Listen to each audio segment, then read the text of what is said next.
نبی پاک صلی اللہ علیہ وسلم نے اللہ سے فاقہ مانگ کے لیا، یا اللہ ایک وقت روٹی دے، ایک وقت کا فاقہ دے، مانگ کے لیا نبی پاک نے، مانگ کے۔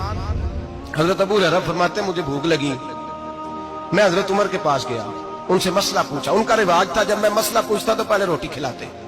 تو نبی پاک صلی اللہ علیہ وسلم کے صحابی حضرت ابو ہریرہ رضی اللہ تعالیٰ عنہ فرماتے ہیں میں نے حضرت عمر سے مسئلہ پوچھا، میں نے کہا حضور مسئلہ بتائیں، تو کہتے پہلے ان کی عادت تھی جب میں مسئلہ پوچھتا تو روٹی بھی کھلاتے، آج انہوں نے مسئلہ ہی بتایا ہے، روٹی کوئی نہیں کھلائی۔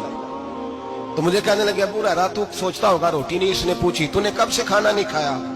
میں نے کہا صبح سے۔ تو جناب عمر کہنے لگے میں نے کل صبح سے نہیں کھایا، چل ابو بکر صدیق کے گھر مسئلہ پوچھتے ہیں۔ کہتے جناب صدیق اکبر کے دروازے پہ گئے، جا کر کے ان سے مسئلہ پوچھا۔ ان کی بھی عادت تھی جب کوئی مسئلہ پوچھنے جاتے تو دسترخوان بچھا لیتے، کہتے آؤ روٹی بھی کھلاتا ہوں مسئلے بھی بتاتا ہوں۔ کہتے گئے تو انہوں نے بھی مسئلہ بتایا، روٹی کوئی نہ پوچھی۔ تو کہنے لگے عمر ابو ہریرہ تم لوگوں نے کل پرسوں سے نہیں نہ کھایا ہوگا۔ اور ابو بکر کو 4 دن گزر گئے ہیں، تھوڑا سا دودھ ملا ہے یا کھجور ملی ہے، روٹی کوئی نہیں ملی، چلو در رسول پہ چلتے ہیں، آؤ حضور کی بارگاہ۔ کہتے ہیں نبی پاک کی بارگاہ میں آئے، حضور نے چہرے دیکھے، کریم سے مسئلہ نہیں پوچھنا پڑا۔ میرے مصطفیٰ کریم نے فرمایا بھوک لگی ہوئی ہے تم تینوں کو؟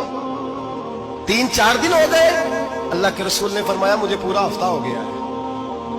سبب کچھ اور ہے جس کو تو خود سمجھتا ہے، زوال بندہ مومن کا بے زری سے نہیں۔ فرمایا حضور نے 3 دن بیت گئے، چلو۔ میرا بے تکلف صحابی ابو الحسن انصاری، وہ بڑے نصیب والے ہوتے ہیں جن کو میرے نبی پاک خود کہتے تھے کہ تیری فلانی ذمہ داری ہے۔ اس زمانے کا تو کسی کو کہہ دیا جائے تیری ذمہ داری ہے تو کہتا ہے یہ تو پھٹیکے ڈالنے لگ گیا، یہاں سے تو چھٹی کر جانی چاہیے۔ خوش ہوتے تھے صحابہ کہ ہماری ذمہ داری لگی۔ کہتے ہیں حضرت ابو الحسن انصاری کے گھر گئے، نبی پاک نے فرمایا بھوک بڑی لگی ہے کھانا لا۔ کہتے ہیں حضور نے اسے کہا تو اس آدمی کو تو وجد ہی ہو گیا، اس نے کہا میرے اتنے نصیب کہ حضور کا یہ کھانا کھلا۔ آؤ دیکھو دنیا والوں، آج جو سب سے زیادہ عزت والا ہے وہ میرا مہمان بنا ہوا ہے۔ فرماتے ہیں وہ دوڑے گئے، بکری اٹھائی، ذبح کی، بیوی کو کہنے لگے روٹی تیار کر، ادھر کھجوریں توڑی، انگور توڑے، کہنے لگے حضور آپ جب تک تناول کریں تب تک کھانا پک جاتا ہے۔ حضرت عمر کہتے ہیں روٹی پک کے آئی، بڑا پیارا گوشت، بڑا اچھا سالن، بڑا خوبصورت خلوص والا کھانا۔ فرماتے ہیں میں نے بڑا ہی کھایا۔ نبی پاک نے نہ ایک روٹی لی اور چھوٹی چپاتی، تھوڑا تھوڑا سالن کونوں سے، اور جب نبی پاک نے کھا لیا تو حضور کی آنکھوں میں آنسو آئے۔ حضرت عمر کہنے لگے حضور روئے کیوں؟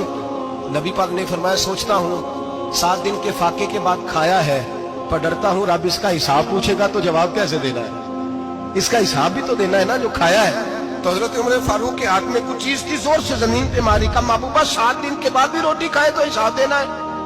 نبی پاک فرمانے لگے عمر وہ مالک ہے نا، تو جب دیتا ہے تو حساب نہیں لے سکتا، حساب تو دینا ہے، حساب تو دینا ہے، تیاری رکھو۔